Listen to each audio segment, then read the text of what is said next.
Hi hello నమస్తే welcome to our channel Telugu రాజ్యం. నేను మీరా. 2007 తెలంగాణ ఉద్యమం మొదలైన ఇయర్. సో అప్పట్లో తెలంగాణ ఉద్యమకారులందరూ కలిసి తెలంగాణ తల్లి అంటూ ఒక రూపాన్ని అయితే చిత్రీకరించడం జరిగింది. అయితే తర్వాత తెలంగాణ ఆంధ్ర మరి విడిపోయిన తర్వాత అది అలాగే కంటిన్యూ అవుతూ వచ్చింది. అయితే రేవంత్ రెడ్డి గారి ప్రభుత్వం ఏర్పడిన తర్వాత దీన్ని మార్చడం జరిగింది. సపరేట్ ఒక ఆకృతిని వాళ్ళు క్రియేట్ చేయడం జరిగింది. దీనిపై ఒక పెద్ద చర్చ నడుస్తోంది. సో దీనికి సంబంధించి ఒక పూర్తి వివరణ, మంచి విశ్లేషణ మనకు అందించడానికి సినీ మరియు రాజకీయ విశ్లేషకులు దాసరి విజ్ఞాన్ గారు మనతో ఉన్నారు. నమస్తే అన్న. నమస్తే. అంటే వాళ్ళ పర్స్పెక్టివ్లో వాళ్ళది కరెక్ట్ అనిపిస్తుంది, వీళ్ళ పర్స్పెక్టివ్లో వీళ్ళది కరెక్ట్ అనిపిస్తుంది. అసలు ఎవరు correct? First of all Telangana తల్లిని డిజైన్ చేసిన విధానం ఏదైతే ఉందో దొరసానిలాగా డిజైన్ చేశారు. పట్టు చీర, జరీ పట్టుతోని చక్కగా నగలు పెట్టేసి, కిరీటం పెట్టేసి, ఓ రకంగా చేతిలో బతుకమ్మ పెట్టి వాళ్ళు డిజైన్ చేశారు. సింపుల్గా చెప్పాలంటే ఒక అమ్మవారి రూపంలాగా ఉంది, అంతే. దేవత రూపంలో ఉంది. డన్. దేవత రూపంలో ఉన్నది అంటే దేవుళ్ళని ఎప్పుడైనా సరే నువ్వు రోడ్ల మీద సిగ్నల్ల మధ్యలో పెట్టకూడదు. ఇప్పుడు ఎస్ఆర్ నగర్ స్టాచ్యూ ఉంది, ఉమేష్ చంద్ర స్టాచ్యూ, అక్కడ నువ్వు కాళికాదేవి విగ్రహాన్ని పెట్టకూడదు, తప్పది. దేవతలు ఎప్పుడు గుడిలో ఉండాలి, సాధారణ వ్యక్తులు బయట ఉండాలి. అది ఎప్పటి నుంచో ఉన్న రూల్. సో విగ్రహాలన్నీ వర్షాలకి నానుతా, ఎండకి ఎండుతా పెట్టకూడదు, అవి ఎప్పుడు పూజింపబడతా ఉండాలి. అలా ఉంటే అని చెప్పేసి రేవంత్ రెడ్డి గారు ఏం చేశారు, సాధారణ రూపాన్ని తెచ్చారు ఫస్ట్. అండ్ ఎలా ఉంది అది, మామూలు వస్త్రం వేసి సింపుల్ బార్డర్, మట్టి గాజులు, ఓ తల్లి రూపంలో ఉంది, ఇలా అభయం ఇస్తున్నట్టు ఉంది. ఈ అభయాన్ని ఏమన్నారంటే ఇది కాంగ్రెస్ తల్లి అన్నారు చెయ్యి చూసి. సో ఇక్కడ విచిత్ర విషయం ఏంటంటే వీళ్ళకి ఇది ఎవరైతే వ్యతిరేకిస్తున్నారో తెలంగాణ తల్లి విగ్రహం ఇలా ఉండకూడదు అని చెప్పేసి బీఆర్ఎస్ వాళ్ళే వ్యతిరేకిస్తున్నారు. ఆ సన్నాసులకు చెప్దాం ఫస్ట్ ఏంటంటే, గతంలో కూడా 10 ఏళ్ళు ఒక సన్నాసిని ముఖ్యమంత్రిని చేసి కూర్చోపెట్టారు.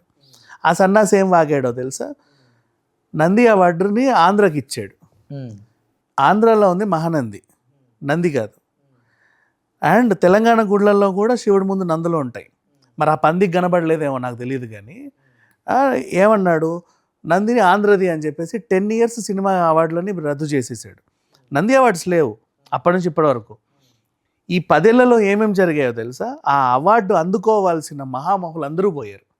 ధర్మవరపు లేడు, కైకల సత్యనారాయణ లేడు, కొండవలస లక్ష్మణరావు లేడు, ఆహుతి ప్రసాద్ లేడు, ఎంఎస్ గారు లేరు, వేణుమాధవ్ లేడు, అందరూ, జయప్రకాష్ గారు లేరు, ఏవిఎస్ గారు లేరు. ఎవరెవరైతే ఆ పురస్కారాన్ని దక్కించుకోవాలో ఆ మనుషులందరూ పోయారు.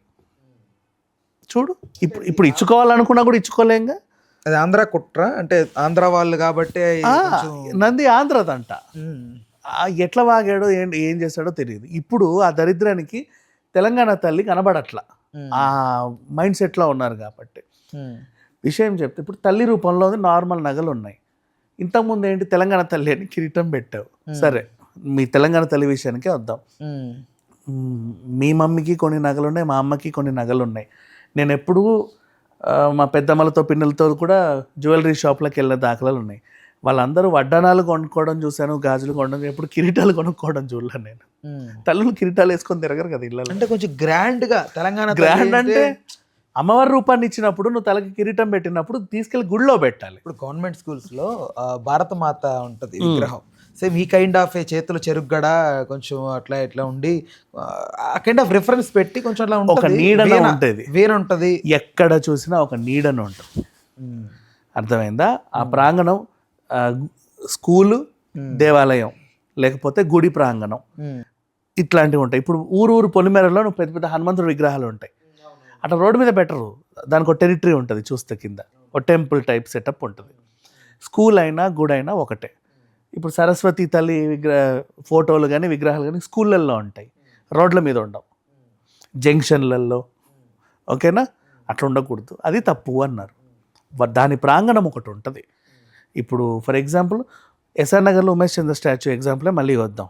ఓకేనా? అక్కడ ఉమేష్ చంద్ర స్టాచ్యూ తీసి ఇన్ కేసు నువ్వు సరస్వతి తల్లినో లేకపోతే ఇంకేమన్నా దేవతనో వీణ పట్టుకొని కూర్చోపెట్టావంటే ఆ రోడ్డు మొత్తానికి ఒక బార్డర్ గీసేసి బ్లాక్ చేసి దాన్ని టెంపుల్ సెటప్ చేయాలి, కిందంతా కూడా.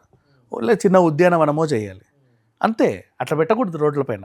ఇవి ఎక్కడ పెట్టారు? ఇంకోటి వీళ్ళు ఏం చేశారంటే ఆ, తెలుగు తల్లి అని ఉంది మనకి. తెలుగు తల్లి వచ్చిన తర్వాత తెలుగు తల్లి కింద తెలంగాణ యాస, ఆంధ్ర యాస అనేది ఉంది. తెలంగాణ తల్లి అని మార్చేసి తెలంగాణకి తెలుగును దూరం చేశాడు వీళ్ళు వచ్చిన తర్వాత. ఈ మిస్టేక్స్ అన్నీ ఇప్పుడు రేవంత్ రెడ్డి ప్రభుత్వం సరిదిద్దుకుంటా వస్తుంది. మండుతుంది వీళ్ళకి, మండని చావని. వీళ్ళు ఎలాంటి వాళ్ళు అంటే తెలివితేటలు చెప్తా విను. ఇప్పుడు మొన్న భూకంపాలన్నీ వచ్చాయి. ఈ దరిద్రం చేసిన పనే. కాళేశ్వరం డ్యామ్ కట్టిన తర్వాత ఇప్పుడు మనకి ఆ బార్డర్ అంతా కూడా ఎక్కడ మహారాష్ట్ర బార్డర్ బల్లాష నుంచి మొదలు పెడితే బల్లాష, గోలేటి, మాదారం, తాండూరు, ఆ తర్వాత అలా మందమర్రి, సోమగూడెం, మంచిర్యాల, ఇవన్నీ గోదావరి కానీ రామగుండం, పెద్దపల్లి వరకు అదంతా సింగరేణి బొగ్గు గనులు. ఓ దగ్గర తవ్వి ఓ దగ్గర ఏసే టైపు సెటప్ అదంతా. సేమ్ ఆ పక్కన గోదావరి నది పారుతుంది ఎన్నో ఏళ్ళ నుంచి. ఎప్పుడు ఎలాంటి ఇబ్బంది జరగల. కాళేశ్వరం డ్యామ్ మధ్యలో కట్టి గోదావరి నీళ్ళని అటు ఇటు అటు బొంద మీదకి ఎక్కడెక్కడికో మార్చేసుకున్నాడు. దాన్ని ఏం చెప్పారు వీళ్ళు? ఇంజనీరింగ్ టెక్నాలజీ ప్రపంచం మొత్తంలో ఇప్పటిదాకా ఎవడూ చేయలేదు అని చెప్పాడు. గుర్తుపెట్టుకో, ప్రపంచం మొత్తంలో ఇప్పటివరకు ఎవరు చేయలేదు అంటే అది చేయకూడదు అని, గొప్ప పని అని కాదు. మనం చేయలేకపోయి అట్లా కాకుండా ఎన్ని కంట్రీస్లో ఎంత ఇది లేదు, అట్లాంటి పనులు చేయకూడదని దాని అర్థం. చేశాడు. దాని ద్వారా ఏమైందంటే ఆ గోదావరి భూగర్భ జలాలన్నీ పెరిగిపోయి ఆ ఫలకాలన్నీ పలచబడిపోయి ఇప్పుడు భూకంపాలు వస్తున్నాయి. మొన్నటి నుంచి నిన్నటి వరకు, నిన్న మొన్న వచ్చింది, భూకంపాలు వస్తున్నాయి. సర్వనాశనం చేశాడు 10 ఏళ్ళు. అంటే ఎందుకు పనికిరాని సన్నాసిని ముఖ్యమంత్రులని, ప్రధానమంత్రులని చేస్తే మీకు వచ్చే రిజల్ట్ ఇలా ఉంటుంది బేసికల్లీ. ఇవన్నీ కూడా ఇప్పుడు రేవంత్ రెడ్డి గారు సరిదిద్దుకుంటూ వస్తుంది. బట్ ఇప్పుడు హైడ్రా విషయంలో కూడా చాలా వరకు చాలా మంది ఫస్ట్ రాగానే చాలా నెగిటివ్ ఫీల్ అయిపోయి గొడవమన్న వ్యక్తులు తర్వాత చేతులు ఎత్తి రేవంత్ రెడ్డికి దండం పెట్టిన పరిస్థితి. అఫ్ కోర్స్ అదే కదా. అదే బట్ ఇట్లా కూడా రియలైజ్ అవుతారా ఈ విషయంలో కూడా? ఎంతసేపు హ్యాపీగా తెలియాలి కదా. ఫస్ట్ ఈయన చేసిన మిస్టేక్స్ని కవర్ చేసే విధంగా వీళ్ళకి అర్థమైతే బాగుంటుంది. గొడవ చేసేవాడు ఎప్పుడైనా గొడవ చేస్తూనే ఉంటాడు.